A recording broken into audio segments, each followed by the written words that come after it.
conditions, he did a really, really good job. And that, but I think the most pleasing thing was our fight, that we didn't go away.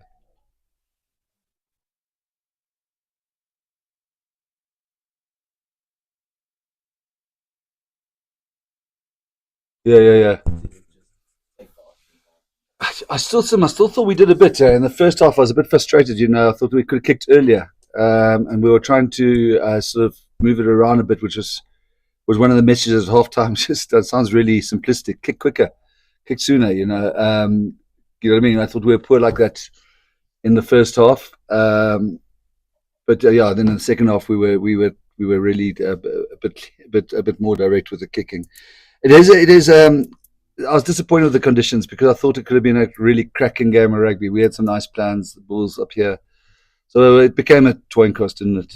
In those conditions.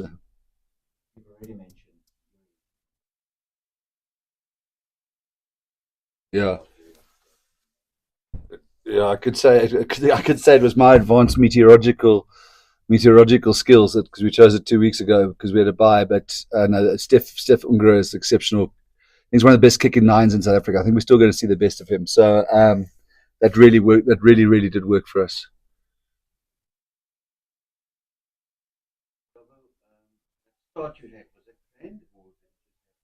The middle kickoff to Billy. Yeah, we last 2 weeks or 3 weeks ago at DHL Stadium. They got us the first kickoff when Cameron ran through four of us, and then they scored just after half time. Same here in March last year. A couple of other games like Leinster. So we had to come up with a plan to start better. I know it sounds cliche, but it was the plan. Onto the league counter-ruck. So that felt good that it came off. That was the plan, yeah.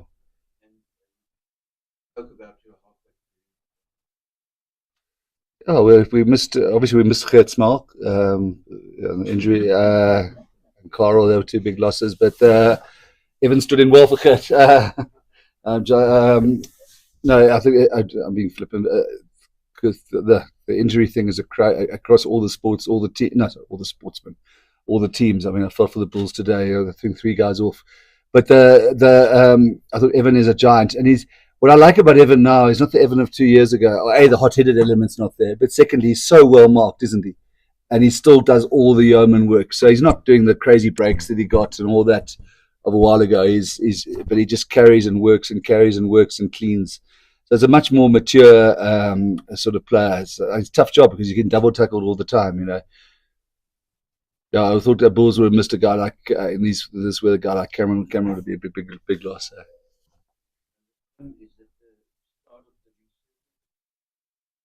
Just I've got this sort of thing. It's not an app, but it's a document where you sort of punch in the week's results and it spins out where you can. And suddenly we've gone from relegation to having a chance at the top six. No, I'm being flippant, but it does. We've got to go on a tour. We play Scarlets in Ulster. Get one of those, and then we've got a nice 4-game home run. And that should put us properly in the mix. So pretty. We had we worked out we had to win 2 of the 4 to sort of get top 6, top 8. You don't really want to finish 8th because then you go into the Aviva to a fully loaded. I know Bulls did a remarkable thing there a few years ago. So you want to get. We need to win 2 of the 4. We lost the Lions one, so we needed this one. One out of the 2 on tour, and if we get the home ones, we're actually we'll pretty probably finish similar to last year. I think it's too late for a home playoff, unfortunately. Thanks.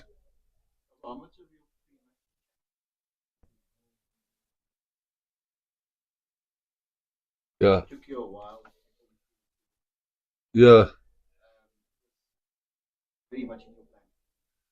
The scrum was a high focus point this week, and to be honest, disappointed with the amount of penalties we gave away at the scrum. Because I thought, yeah, I thought we actually had one or two where quite early we looked really, really promising, and they got us in that I think the third or fourth scrum when they deserved the penalty. I couldn't see what was going on in the Wilco alleys in the first half on the far side. Two AR calls there, which I think left us a little bit frustrated. But you were in captain, weren't you? They took we in the Bulls game. That's right, big part. But they took our soul in Cape Town. I know we blame it, not blame it. The Clayton Blomicky's misconversion, but the damage was done in those scrums.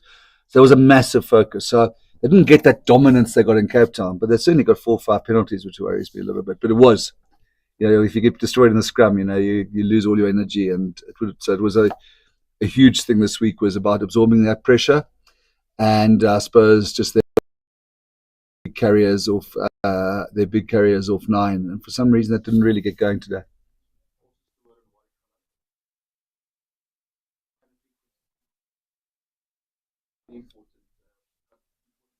What's it there?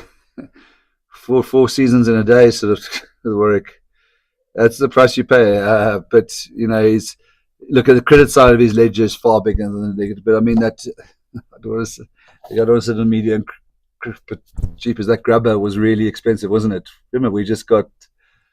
But if you're going to put Warwick in a box, you're not going to get the best of him, and he's so competitive. And he's got the most steals for us at the breakdown this season. I'm probably a poor reflection on other forwards, but he means a lot to the team like that. But I can't box him. I don't know what's going to come out. I don't know what's going to come out the changing shed.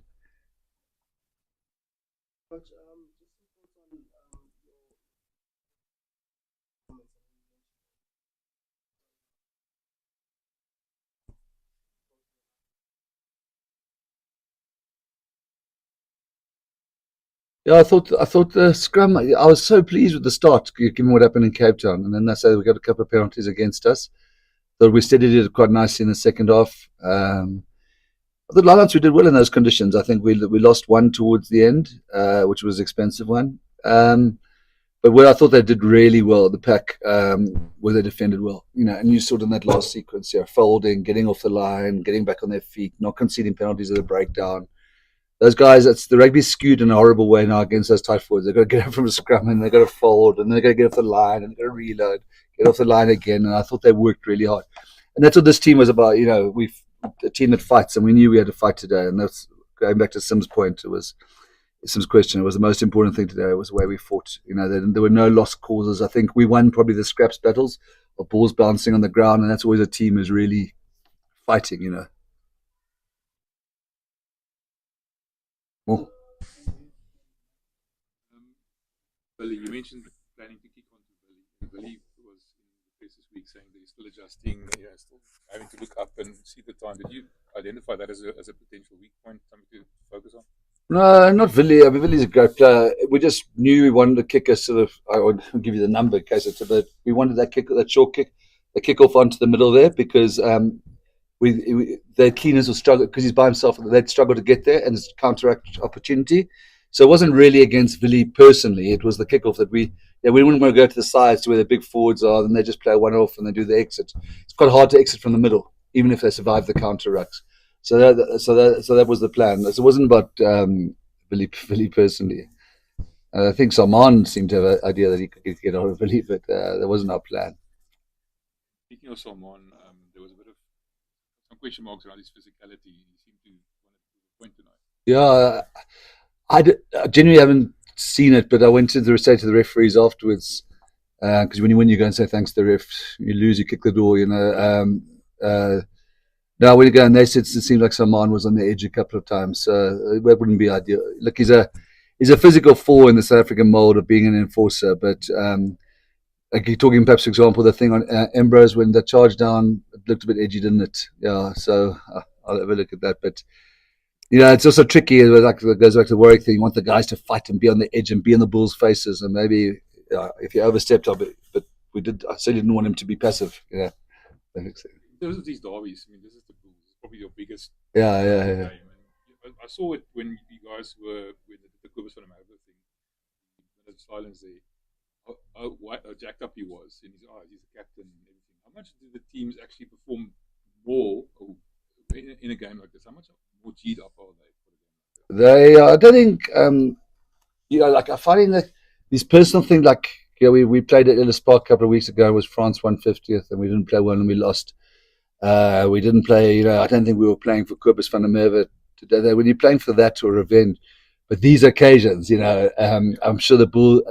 Same for the Bulls when they came to Cape Town 3 weeks ago. They won there, and they must have felt like the best place in the world to win. It's exactly how we feel right now.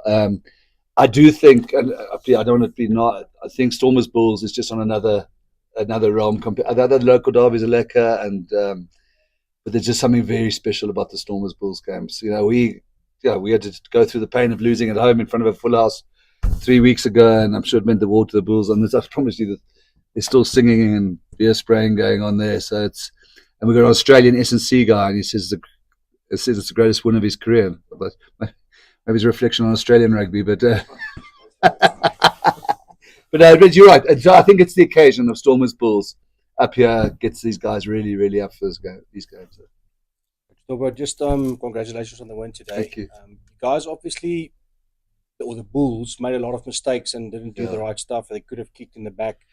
What do you take from this game, even though you know that the scrums were tough for you guys, and obviously the Bulls' kicking wasn't great? So, looking at the couple of games that you guys lost, obviously your guys' confidence is going up now, but what is the big things that you want to do from a coaching group over the next couple of weeks to get you guys into that position where you can obviously compete in the top 6? Yeah, look, I think the scrumming, I think we're much better than Cape Town, and I think the Bulls scrum is one of the best in the competition. So you're measuring yourself.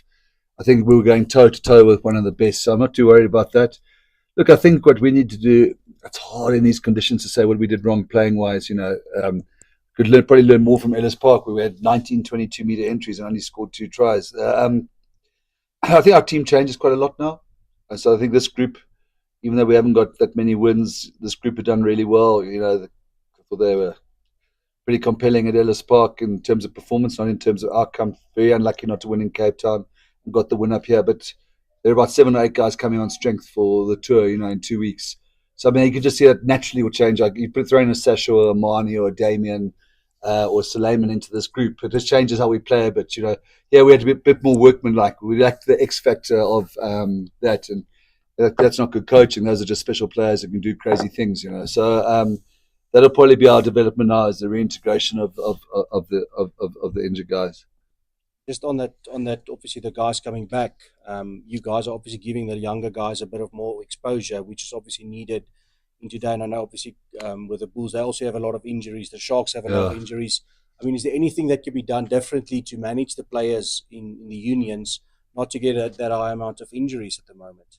I don't know. I mean, a couple of weeks ago, or probably even this week, I felt, woe is me. We got 14 or 15 or what injuries. I saw 3 Bulls guys went off today, and they really got some really big players. Eric's not there, Ron Nokia's not there, Cameron Hanekom's not there. It's not good.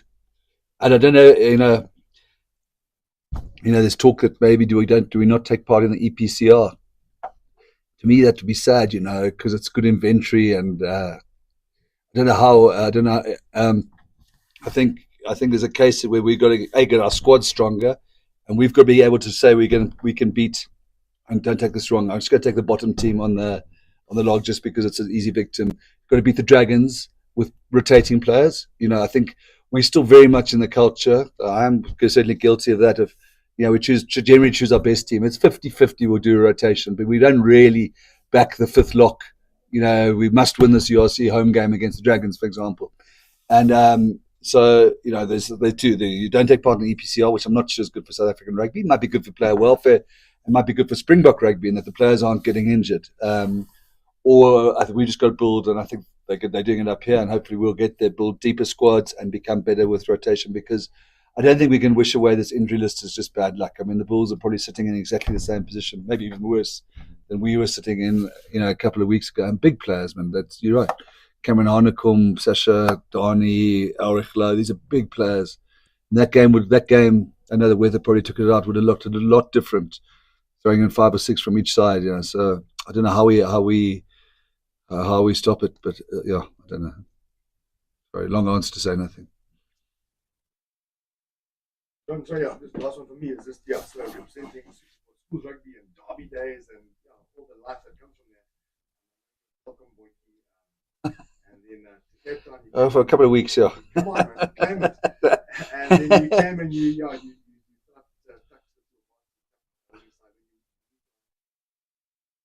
victories and that's really just a shout out to the youngsters in the stadium, and we want to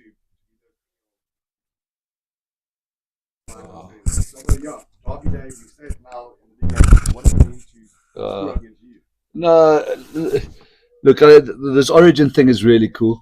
The one that does the URC, because you actually look at everybody's socks. I always see Vili's white things. I think, well, yes, it's Vili's. Die Wilges. His school motto is Diep Gewortel. I promise you it is. I said, wil jy diep gewortel? No, but look, in the Western Cape, we're really blessed. But South African schools rugby is what this whole thing's built on. And I'm not saying it because polite or where you're from. Like that's the thing with the Stormers and Province. If we get the alignment of our schools rugby right, it's the most incredible region. Not just the whole Western Cape region. The schools up here, it is what no other country's got. And so once we get that properly organised and properly aligned, I think unions up here are a bit better at it. We lose a lot of players to upcountry because we had some issues that are well publicised down there. I think we get better, but we can't retain. It's so brilliant, the school system in South Africa. Like just look at Parboys High. There, Franco Horn he's the Parboys number 8. He goes to the Lions. Evan Roos is the next year's one, so he goes off to the Sharks. Comes back to us. There's no ways we could. When Evan Roos is there, we can't sign the next one. There's a fellow you might have heard of called Cameron Harnecom. And those are 3 number 8s in a row from the same school. It's extraordinary. And I can understand that they all can't stay at the same union because Cameron's not going to want to play below Evan, or Evan's not going to want to play, or none is going to want to play behind Franco. And it's just the talent we've got here. So what you guys are doing to hire those schools, it's like, sorry, I'll give you again a long answer. At Stormers, because we've had a lot of problems. It's almost like like these mini academies in a nice way, because the kids have got to get matric and they got parents and their values and their traditions and their you can't do that in a commercial academy. Let's say we wanted to start a Province or Stormers under 16 academy, wouldn't have anything like the tradition and the logo and the socks and the history. So it is the USP. Other than to me, it's the best thing about it's the bedrock of South African rugby, the schools rugby. So it's nice that we pay tribute to it. It's cool. It's true. Can I ask one question, please, Robert? Talk about the 12-month rugby. Yeah. Bury it. Well, for you guys, I mean, Yeah. your top players. Yeah. Because I heard everybody, most of the guys. Yeah, I mean, I'll be honest with you. I was doing that exercise this morning, of which to say, okay, for us to compete in the URC Champions Cup, we have to rest the guys. We have to run a proper pre-season, which is during the Currie Cup. So I'm going to take this 32 out of the Currie Cup because last year we tried to sort of mix and match a bit, and that is problematic. I know SA Rugby want to make. I actually think, it's going to sound odd, it was better where it was. I was one of the first guys leaning against the pub with a Winterlager, saying, bring back the Currie Cup and play it in June, July, and August because it's a heartland rugby month. So we've only got a couple of rugby championship games in the evening. The rest of Argentina played at a funny time, Australia, New Zealand. I'd be lekker to watch Griquas Bulls on a. But it doesn't work there for the reasons you've just said. So it's actually better off to go during URC because we've got all these extra players who are not getting game time now, and I'm sitting and they. Maybe then if you could do it like on a Friday night or a Sunday or something like that, I think it's got more chance.